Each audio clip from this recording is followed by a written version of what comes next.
don't wait. Don't procrastinate. Yeah. I was a big procrastinator in school. Take action fast. Yeah, it's a big and.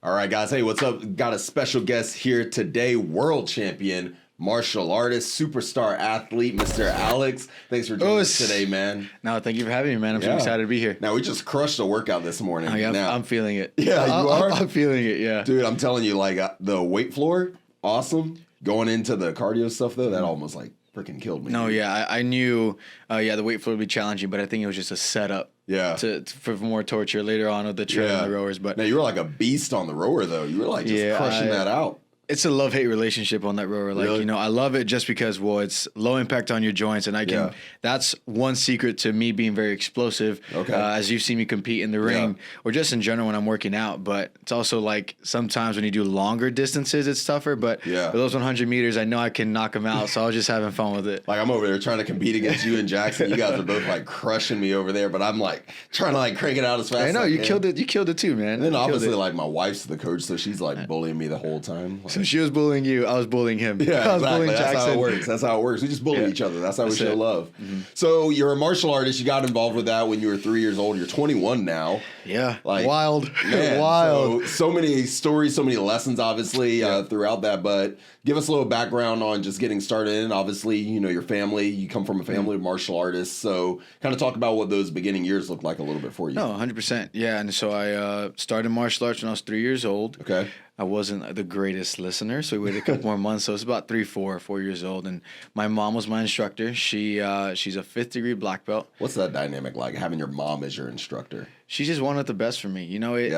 It's like I always knew, yes, she's mom, but at the same time, she also knew when she had to just be the instructor. Like she had to have that separation, because sometimes moms can be moms or parents can be parents. But she was a really, really great, phenomenal instructor, and beyond she's just beyond a super mom. So, but it's very interesting because she also knows how to push my buttons very well. So as I got older, definitely training became a little more, I don't want to say interesting, but she never forced me to train. That's one thing that's I guess I'll say about myself.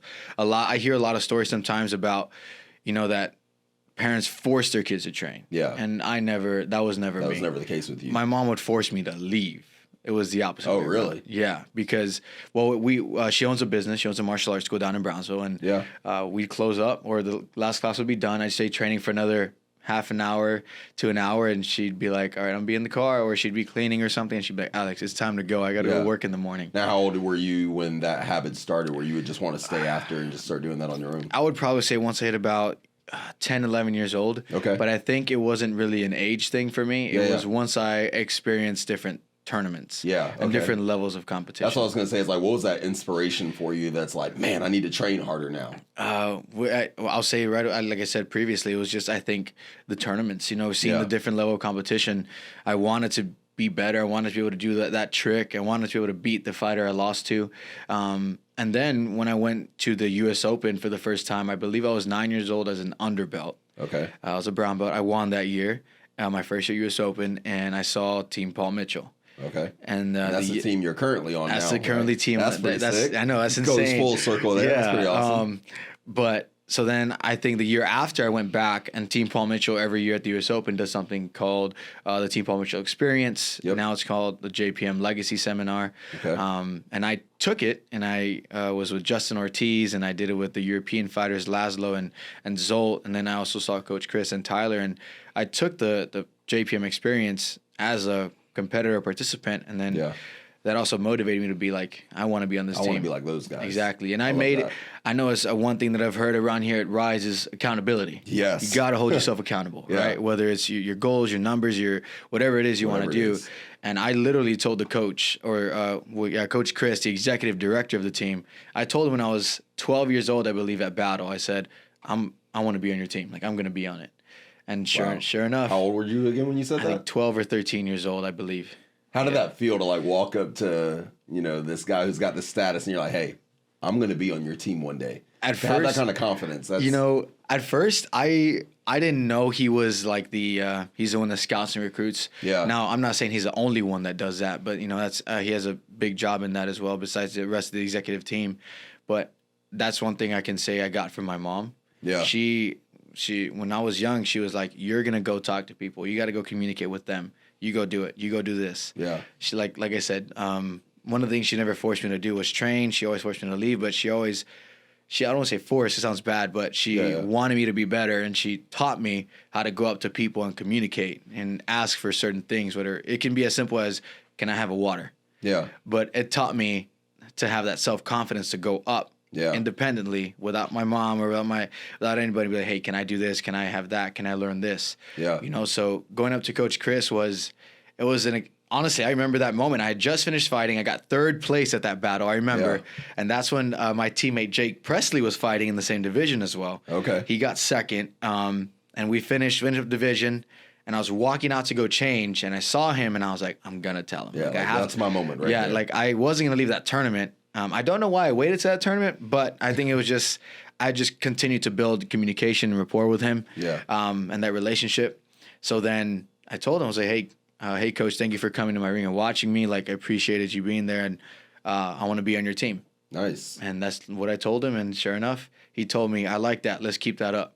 That's all he said. So I kept it up. And now going on 4 years, Christmas on Sunday will be my 4-year anniversary. Wow. Of Team Paul Mitchell. That's or being a member of Team Paul Mitchell. That's Mitchell. fantastic. I love that.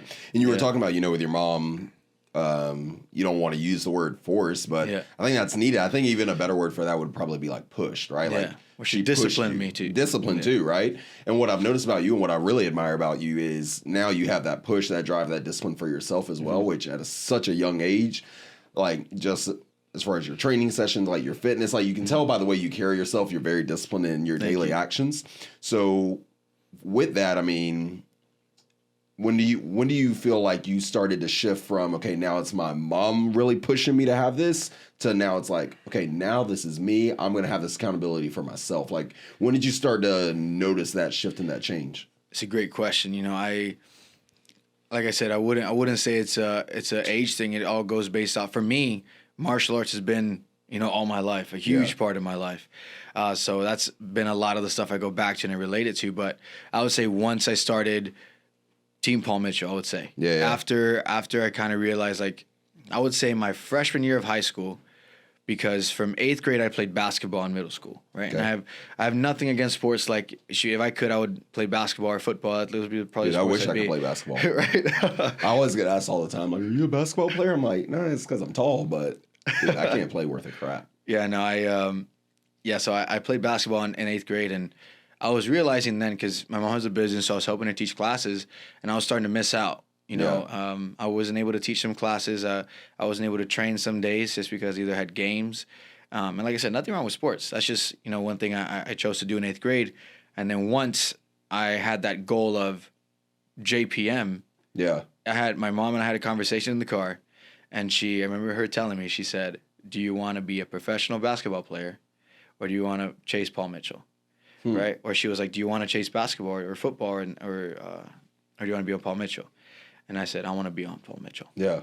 And she was like, okay, well, you have a decision. You can continue to play sports. And I'm not saying, like I said, I'm not undermining sports. Yeah, you're not saying it's bad, but it just wasn't. But the time, energy, and effort I put into basketball was lost time that I could be putting into martial arts. Exactly. And that's time that my competitors were putting in. Yep.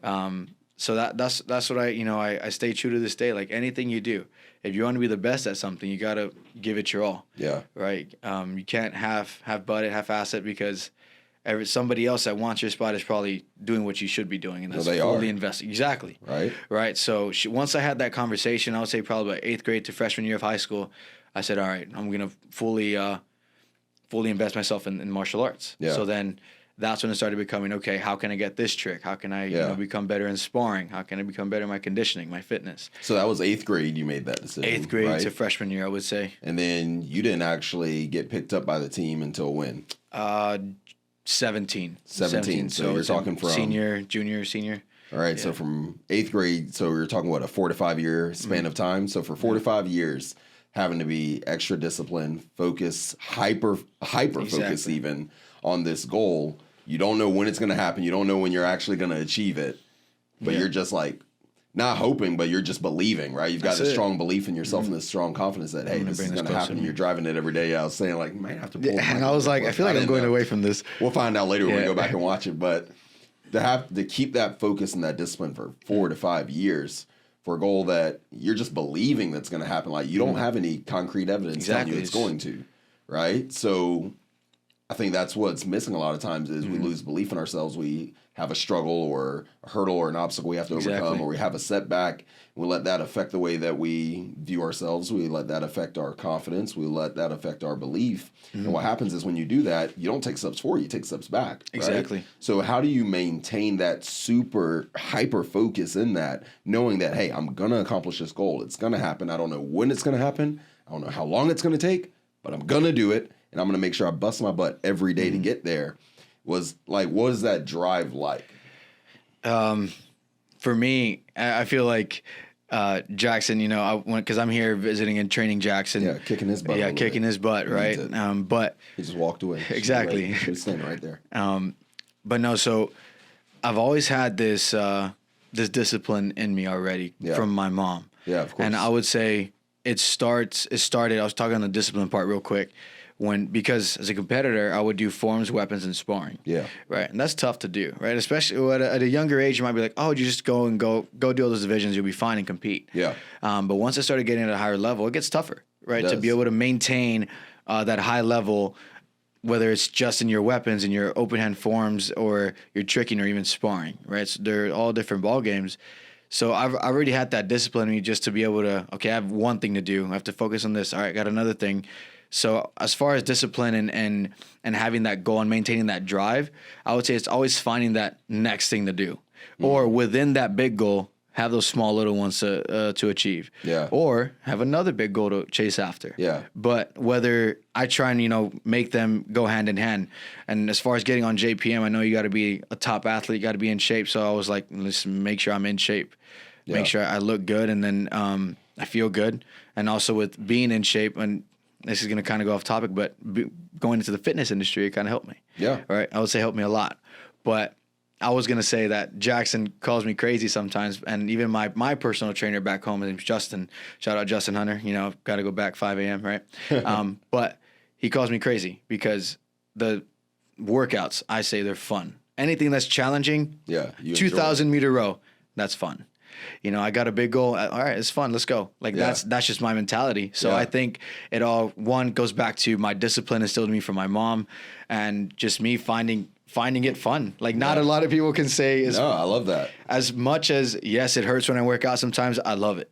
Dude, I was hurting. Yeah, I know. We were in the car and we got some breakfast, got some eggs and bacon, a little bit of waffles. Got the protein in and a little bit of carbs as well. But I told Jackson, I was like, Jackson, I'm feeling it right now, man. Like my shoulders, my triceps, I'm feeling it. I was like dying up. I was like driving home. I didn't even want to pick up my arm. I'm like, oh my gosh. Yeah, no, but like I said, I find it fun. Yeah. I find it interesting. So, I love that too, because even though, yes, we're talking about in the terms of martial arts and you being a competitor and an athlete, a lot of what you're saying applies to really any part of life, but even business as well. I mean, technically you are a business, right? Like you as a person, you are a business in what 100%. You do, and everything that you've done from 3 years old leading up to now has helped you build the successful business that you have now. I mean, you still work with people, you teach, you coach, you travel the world, right? You're an inspiration, you're a role model for a lot of people as well.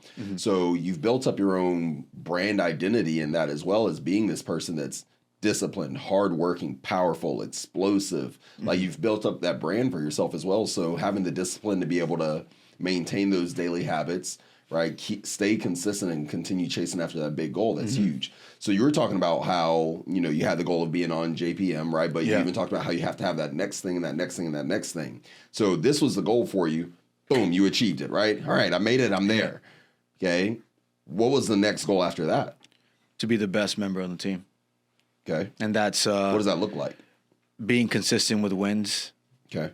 In the ring, but beyond the ring, it's being consistent outside of the ring. Continue to, have that good image, being a good role model and inspiration, doing anything that I can. I told the Coach Damon as soon as I got on the team, I said, like, I can't wait to be a part of it, and I'm gonna bring everything that I can. Yeah. And still to this day, like, we have a group chat and we hold everybody accountable, and it's like I just try and contribute anything that I can, everything that I can, and that next goal for me is to just make the team better, the best version that we can be. Because it's for me, I can't be selfish as far as, yes, I want to win, but I want everybody to win around me. Yeah. And I've told this, I'm pretty sure I've told Jackson, I've told my mom, like everybody that really knows me, and I've just told them my version of success is everybody succeeding around me. I like that. Like that's my end goal. Why is that a drive for you? Because I just like to help people. It's how am I gonna? Yes, I can help myself, but how is I gonna make the next generation better, or the world a better place, or whatever it is you want to do moving forward? How can that happen if everything that I have, like, I'm gonna leave this earth one day. Yeah. But if I can pass on my knowledge and keep it on here and let everybody pass it down and keep it going, like, why not? So. Is martial arts the primary vehicle that you think you're gonna do that in, or is there a next step from that? Like, what's the next goal for you? Yeah, no, I believe, and that's a great question, because yes, martial arts has been a huge part of my life, and I would love to continue to use that as my primary vehicle for inspiring and motivating and sharing my knowledge. But I love fitness, and we went to Orange Theory today. I'm a coach at Orange Theory. Been coaching there for about 3 years. Intern for about 1.5 years. And so I want to go into the fitness industry. Okay. I love the what does that look like 3 years from now? Right, you're in the fitness industry. You're making an impact there. Paint the picture, like 3 years from now. 3 years from now, I see myself either. I love OTF, so if I can stick with OTF, that'd be fantastic. Yeah. Either running and owning a franchise with Orange Theory, or if I get an opportunity elsewhere, I just want to see myself coaching classes, being like, you ever see those pictures in, like, whether it's commercials or social media where you have like the coach like pushing the athlete. Like, I want to be that coach. I just find it fun. Like, I want to push people. I want to push them to find new limits. But I see myself in the fitness industry, whether it's owning. I would love to own and run some sort of fitness. A fitness operated studio or gym. I love that. Yeah, that's awesome. But like an OTF setting. I love commercial gyms, but I want to really be involved with the members, and you want to actually be a part of that journey of helping. Got to be in on the action. Like, how cool is that though? I mean, obviously you've taught as an instructor, you're teaching as a coach. How cool is that? Helping somebody else realize what they're capable of. Oh no! I mean, I feel like that's one of the best things about being a coach is you can see the potential of somebody, you can see the future version of them, even if they can't see it themselves yet. So to be a part of that unlocking for them, helping them realize what they're capable of, and then they finally get it. That's an ah moment. 100%. It's so. I take it back to martial arts, though. And martial arts is a very similar thing. When you have a student that, whether they're going for they're testing for their next stripe, or they're earning the next stripe or the next belt, or they unlock a front kick, a side kick, a new technique. Yeah. And you've seen them come in and day out in those classes, and you see them struggling. And then they finally get it. It's like high five moment. Aha, you really congratulate that student because you see them putting in the hard work. Yeah. And in the fitness industry, as far as my experience goes, like, I've seen where you can see a member, whether they come in 2-3 classes and you know that their PR is, let's just say, on their 100 meter, for example, today, I'll just use an example, is 20 seconds. It takes them 20 seconds for those 100 meters. I did it in 17. Yeah, 17. Bam, round of applause for Mr. Cameron. Yeah, right?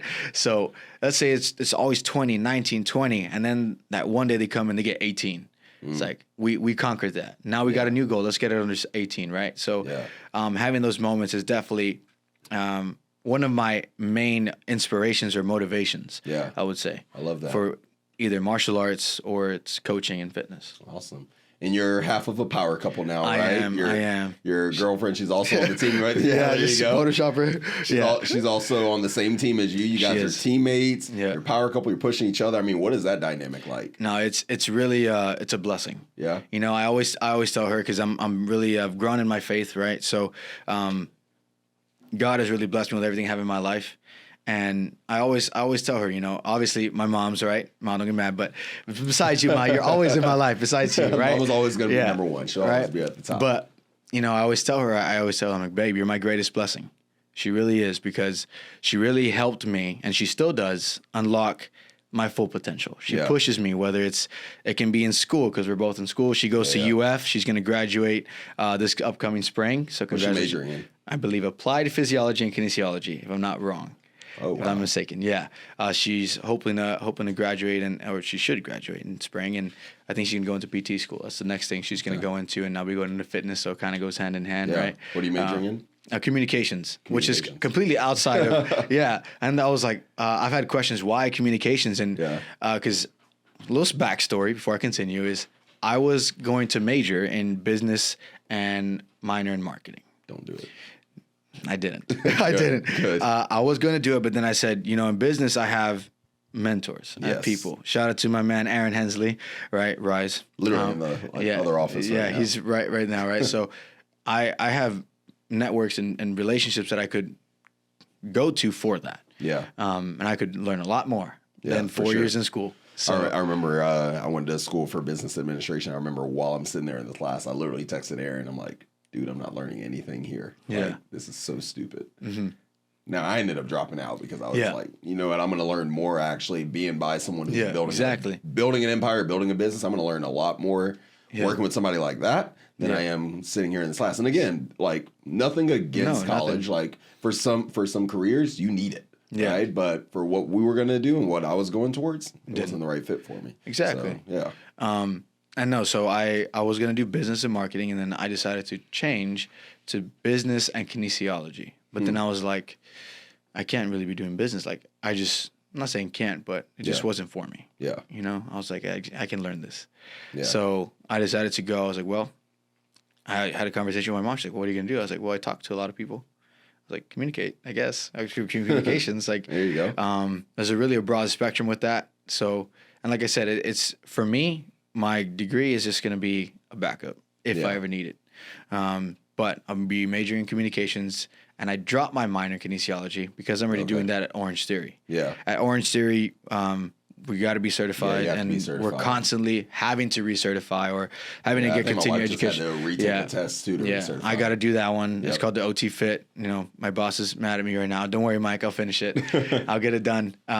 But no, so we're constantly learning, and I have also people in the fitness industry that I can go to learn. So, so communications, and that's all I'm going for, and I should graduate hopefully in the next year. If it's not the next year, and next spring, like I said, my main focus is just trying to grow myself, grow my wealth, and help anybody that I can. But back to the other half of the power couple. She's she's killing it. She's at UF. She graduates in spring, and like I mentioned, she's my greatest blessing because having that dynamic of somebody that understands what you do as well in the martial arts and just in life is something that it's way more than I could ever ask for.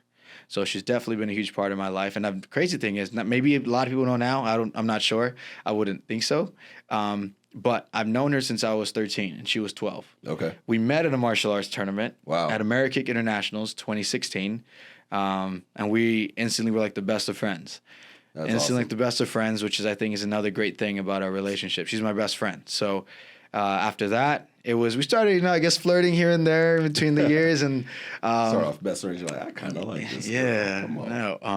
And then 2021, after U.S. Open, actually, it became official like a whistle. That's awesome. Yep. Man, I love it. So last thing here, if you could go back, give little 10-year-old Alex some advice. Oh man, knowing what you know now, knowing the opportunity. I don't know if he'd listen. If you could go back to that 10-year-old kid, what would you tell him? What would be one piece of advice you would give him to hold on to? I would tell my 10-year-old self to, as hard as it may get, to continue to push forward. And this was a big thing about me that I've changed and I've tried to, and I have my moments. Just don't wait. Don't procrastinate. Yeah. I was a big procrastinator in school. Take action fast. Yeah. It's a big, and I'm going to be honest, I still am for college stuff. It's not the greatest thing, but don't procrastinate. Just get it done. Yeah. Because there's been moments where I was like, man, if I would have done that sooner, whether my day would have been easier or I would have, I don't know. Just the point is, just get it done. Yeah. So I would have told my 10-year-old self to get it done.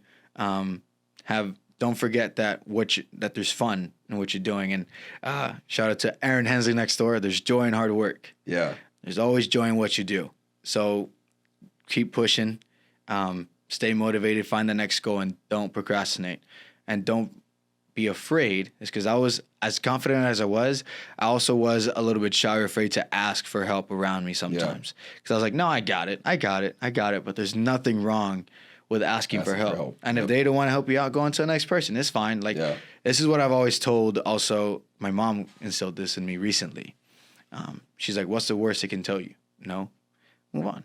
Yeah. So, stay motivated, work hard, don't procrastinate, get it done. Awesome, man. Hey, where's the best place people can find you, follow you, and social media shout out. There you go. On Instagram, it's at the Alex Mancillas. I'm not just Alex. I'm the Alex Mancillas.